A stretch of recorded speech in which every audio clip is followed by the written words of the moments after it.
सर्वांना क्रांतिकारी जय लहुजी। आज 1 मार्च पुणे या ठिकाणी मातंग समाजाचं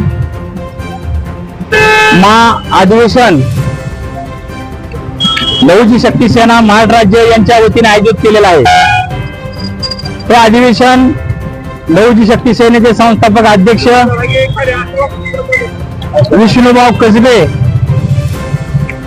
यांच्या अध्यक्षतेखाली आणि या अधिवेशनाचे उद्घाटक म्हणून महाराष्ट्र राज्याचे मुख्यमंत्री देवेंद्र फडणवीस साहेब आणि महाराष्ट्र राज्याचे दोन्ही उपमुख्यमंत्री अजितदादा पवार, एकनाथराव शिंदे आणि राज्याच्या मंत्रिमंडळातील अनेक मंत्री, केंद्रीय मंत्रिमंडळातील अनेक मंत्री आणि राज्यातले अनेक आमदार, अनेक खासदार, आजी माजी आणि लहुजी शक्ती सेनेचे सर्व पदाधिकारी, कार्यकर्ते खऱ्या अर्थानं 40 ते 42 वर्ष या महाराष्ट्रात पहिल्यांदाच मातंग समाजाचं एवढं भव्य आणि दिव्य महाअधिवेशन पुणे या ठिकाणी होत आहे।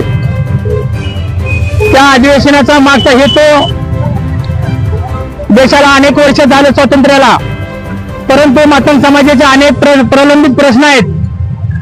त्या प्रश्नांना वाचा फुटली पाहिजे, समाजावर महाराष्ट्रात होणाऱ्या अन्याय अत्याचाराला आळा बसला पाहिजे आणि शासनाचे जे काय शासन दरबारी असणारे प्रश्न, तेही प्रश्न मार्गी लागले पाहिजेत आणि लहुजी शक्ती सेनेच्या माध्यमातून महाराष्ट्रातलाच नव्हे तर महाराष्ट्राच्या बाहेरला मातंग समाज एकत्रित आला पाहिजे, संघटित झाला पाहिजे।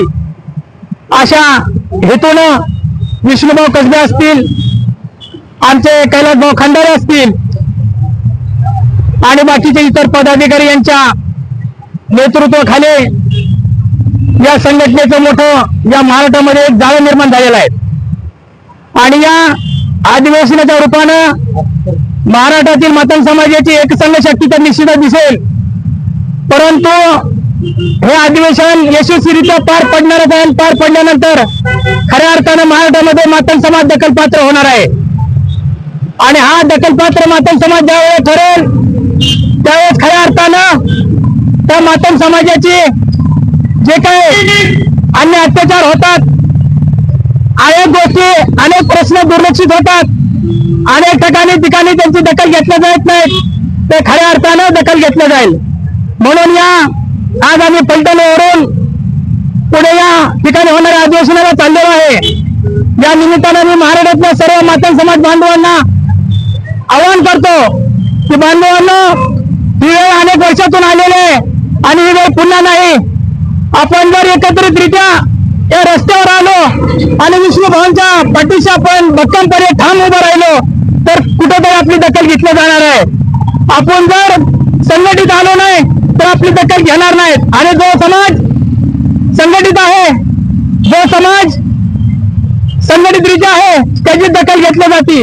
म्हणून बांधवांनो, जे काय आपले संघटना, पक्ष, मंडळ, वेगवेगळे काय मार्ग असतील ते सगळे बाजूला ठेवून आज लहुजी शक्ती सेनेच्या माध्यमातून, लहुजी शक्ती सेनेच्या नेतृत्वाखाली, विष्णुभाऊंच्या नेतृत्वाखाली पुणे येथे होणाऱ्या अधिवेशनाला आपण सर्वांना उपस्थित राहून या कार्यक्रमाची शोभा वाढवावी आणि फलटण शहरातून जाणाऱ्या लहुजी शक्ती सेनेच्या कार्यकर्त्यांच्या आव्हानाला आपण प्रतिसाद द्यावा आणि सर्वांनी त्या ठिकाणी उपस्थित राहून अधिवेशन यशस्वी करावं आणि समाज दखलपात्र करावा, एवढंच या आव्हानाच्या निमित्ताने मी बोलतो आणि 2 शब्द थांबवतो। पुन्हा एकदा सर्वांना क्रांतिकारी जय लहुजी।